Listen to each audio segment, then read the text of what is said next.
Alright, so I was going to show you what it looks like after, excuse me, I had to sit down after the process is complete, and show you that it says here, it would, after about 25 and a half hours, it went into the 10 hours of extra freeze dry time that I had on there.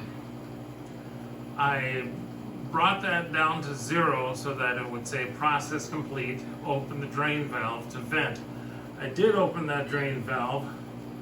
Normally people put the drain valve into a bucket and they leave it there for who knows how long, and a lot of the times when you open the drain valve, well, the drain valve, which is where the water in the freeze dryer melts and goes down the drain and out into your water bucket, it sucks in the air because you're releasing the vacuum when you do that. Now, there are some people that have created bypasses because they don't like that, that it does that, because they would rather forget that it's in their water bucket, and sometimes it's submerged in water or it's right above the water line, and it sucks in the water and ruins their food because it pulls it pulls a bunch of water back into your machine, which can also void your warranty. Because they don't like that, rather than simply after the process is done and you've defrosted your machine, all of the water collects into that bucket, and you should just empty that bucket like every single time. But people are lazy, and so they don't do that. And so every now and again they ruin their food. And so instead, here's a way to bypass that whole thing, so that it doesn't come through that water tube and ruin your food, so that you can continue to be lazy with emptying the water bucket. And all you have to do is pay us this much amount of money for this part that you then add on to your machine to do this. It's like, well, come on, that's just a waste of money. I was going to show you that with the tube, but I ran into some technical difficulties with my camera, and I had to bypass that. It is currently still in the process complete open drain valve section because I've brought back the video since then, and I'm ready to continue. It says more dry time, defrost on the right, more dry time on the middle, and no defrost on the left. And above it says warm trays, and then there's a leaf that does some other things, which I think it just bypasses that, and maybe you can go right into another freeze drying session or something. I've never tried it, and I'm not going to right now. I'm just going to show you that this is the bucket that I get for just a small bucket. I got it off of Amazon. It fills up and out of the drain. And that, when I'm done with it, that's where the water will go into. But I'm not done yet, because part of my process, and here I'll show you that screen up close, where it says defrost on the bottom right, more dry time, and no defrost on the left, warm trays up top, and the full amount of time that it was drying.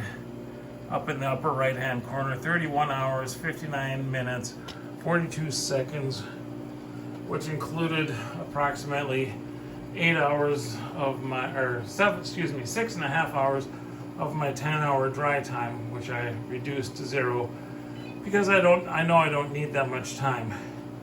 Now, what I do here is After opening up the drain valve and getting and releasing the vacuum, I can then open this and remove my product. If I can get it back out of here, there we go.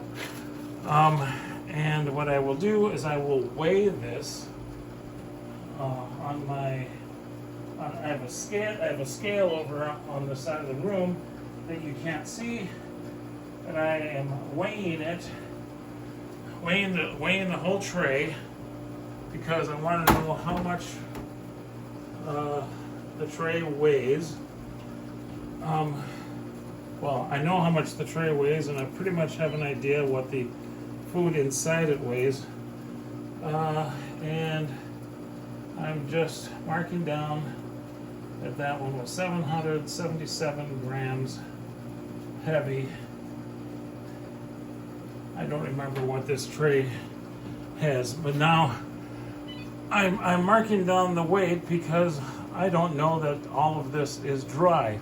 So what I do is I then pull out the next tray, enter the tray I just pulled out back into that spot, weigh this tray,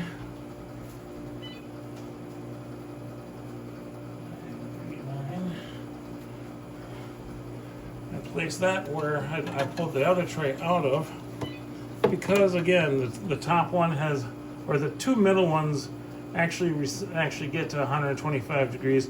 The top and the bottom do not, and that was 939. And then I'll do the same with the next two. Gee, they come out a lot easier when they're dry. Okay, so I'm gonna break this one out, weigh it. That's 947. And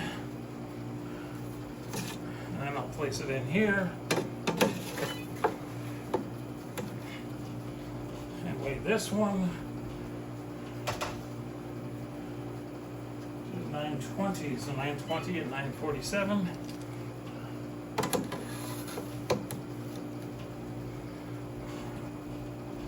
Let's see, 920 and 947 in the order that I have them in the machine, and I will set it back together and press more dry time.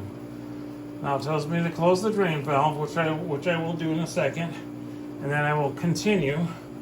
Actually, I'll go ahead and close the drain valve now because I don't want to forget that part. When I press continue, the vacuum pump will come on immediately because it needs to create the vacuum again to continue drying. The reason I'm weighing them is I want to make sure that it actually is dry, the food. And so I will set the, it automatically goes into a 2-hour mode, but I know that I won't be back here in 2 hours, so I will increase that probably to another 6 or 7 hours, just in case I don't get back here in 2 hours, or even in 1 hour. When I come back, I will once again bring the time down to 0. It'll go into the same mode it was just in. It'll say open the drain valve.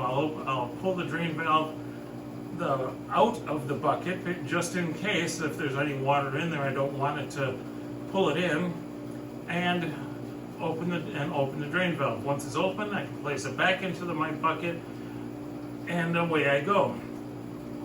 If everything on here is weighs exactly the same, then I'll know that it was dry the first time.